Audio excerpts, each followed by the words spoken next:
మనకి నీటిలో పూర్తిగా మునిగిపోయినట్టు కనిపిస్తున్నాయి. ఆ సెల్ ఫోన్ టవర్లు గానీ వాటర్ ట్యాంకర్లు గానీ చూస్తే దాదాపు వాటర్ ట్యాంకర్ దాదాపు కప్పేసినట్లుగా తుంగభద్ర నది ప్రవహిస్తోంది. ఇక పక్కనే చూస్తే కర్నూలు నగరం కూడా, కర్నూలు నగరాన్ని అంచులను ఆనుకుంటూ తుంగభద్ర ఇప్పటికీ ప్రవహిస్తోంది. ఇప్పటికే నగరంలో ఉన్నటువంటి ఓల్డ్ సిటీ ఇంకా కర్నూలు ఊరుపేట శివారు ప్రాంతాల్లో తుంగభద్ర నది పరివాహక ప్రాంతంలో తుంగభద్ర నది ఒడ్డునున్న ప్రాంతాలన్నీ పూర్తిగా మునిగిపోయాయి.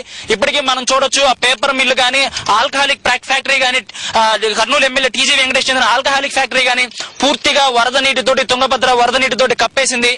ఆ తర్వాత చూస్తే నగరం మొత్తం ఇప్పటికీ నిన్న కురిసిన నగరంలో కూడా వరద నీటితో పాటు నగరంలో నిన్న కురిసిన వర్షాలకు కూడా ఇప్పటికీ చాలా ప్రాంతాలు లోతట్టు కాలనీలన్నీ కూడా జలదిగ్బంధంలోనే ఉన్నాయి. అర్ధరాత్రి వరకు దాదాపు 4 అడుగుల లోతు వరకు నీరు కదలకపోవడంతో ఇప్పటికీ ఆ ప్రాంతాలన్నీ నీటితోనే మునిగి ఉన్నాయి. ఇప్పటికీ వరద నీరు కాలనీలు దాటి బయటికి పోలేదు.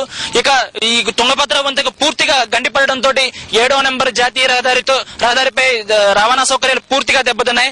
ప్రస్తుతం మనం చూసినట్లయితే 7వ నెంబర్ జాతీయ రహదారిపై వాహనాలను చూడొచ్చు.